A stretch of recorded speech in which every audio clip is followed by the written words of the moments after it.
Hi, I'm John Martin, and welcome to trend number 9, Increasing Technology.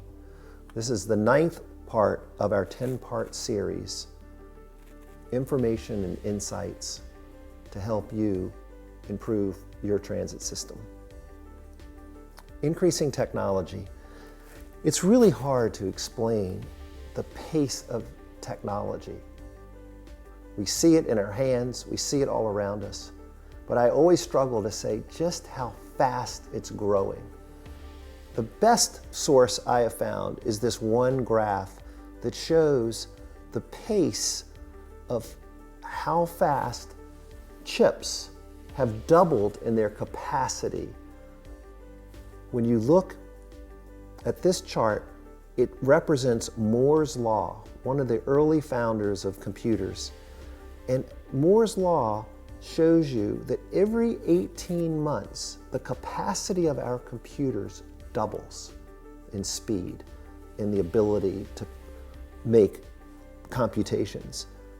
So looking at this chart, you can quickly see that the capacity of computers, the ability of those transistors to handle more and more data, has doubled every 18 months consistently over the last 5 decades. But here's the crazy thing. We have now reached a point where that Moore's Law of computers doubling in the capacity of their chips every 18 months has now been shortened. And now the trajectory is almost vertical. And when I go to future conferences, this is something that we talk about all the time, that we really are moving towards this era of technological singularity, where computers are going to start working together more and more and making themselves even smarter more and more. Sounds like a scientific or a science fiction movie. Well, it's reality. So Moore's Law of this exponential growth of computer capability has now changed its own trajectory, and it's now headed vertical. We're going to see things that we could never imagine possible before through the power of artificial intelligence. Moore's Law, the way to best think about it perhaps, is it's in your hand. It's the technology that you use with your smartphone. Remember back in the 1960s, this relic, the telephone, well, now there are only a couple of these left and they're in the Smithsonian. But over time, we've seen technology grow from its interface with us. And now all of this software that we have and that we can tap into personally is going to grow exponentially in how it serves us and how we can benefit from it. The transit industry is embracing technology to better serve rural communities. Technology is now being utilized to optimize routes and adapt schedules to rider needs. Apps for booking rides and GTFS tracking are making transit more accessible and dependable. Alongside these advancements, the gradual adoption of electric vehicles is paving the way for more sustainable transit options, creating a system that's increasingly efficient, user-friendly, and sustainable. AI is now making technology even more powerful, helping with route designs and customer service using bots.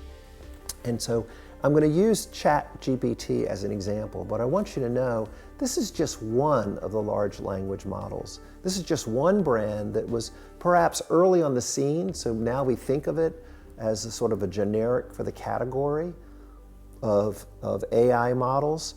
And so I just want you to be clear on this, that we're not endorsing this one. It's just a great example of just how fast AI has really gone mainstream.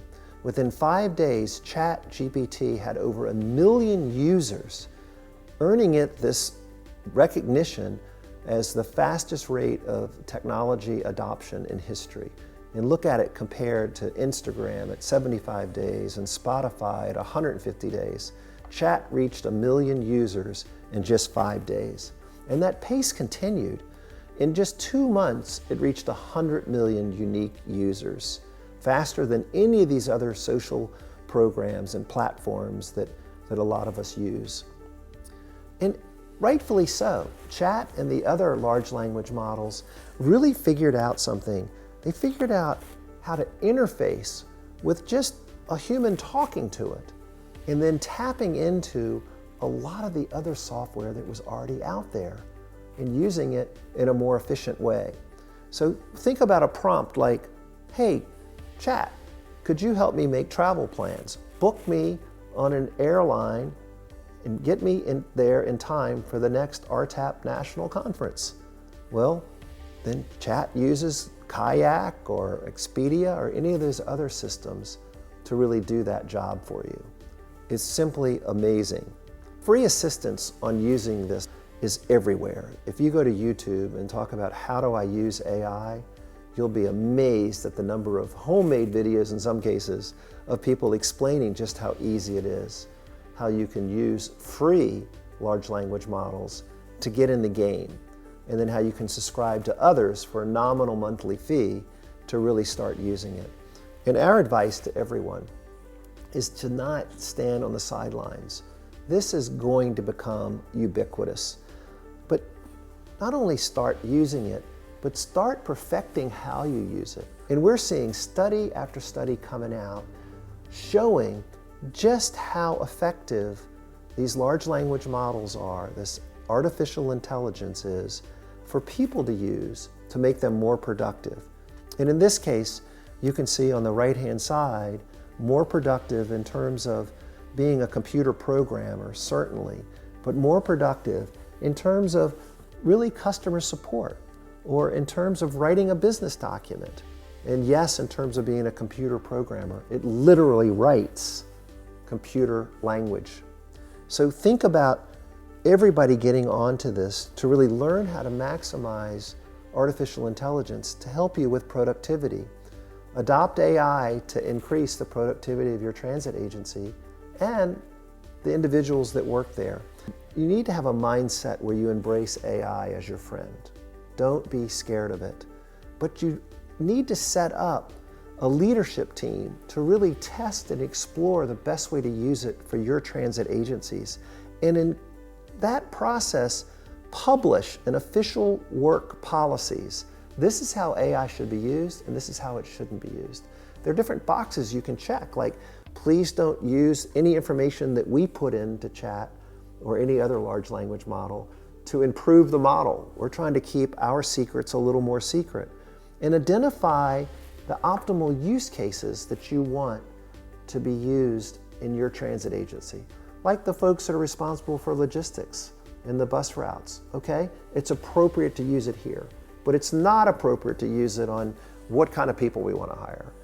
And then think about, once you have those use cases and your official policies published, then empower and train everyone else within your transit agency. And I think you'll be amazed. If you're not using it today, start to use it. Start to see the power of what artificial intelligence can do to enhance the productivity of your transit system. A great free resource on technology and transit is actually nationalrtap.org's website. Go there, nationalrtap.org, then go to resources, and then click on technology tools and access a number of tools and resources right there from that site. It's amazing.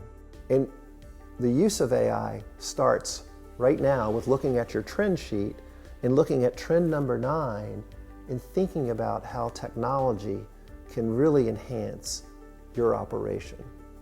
Thank you very much.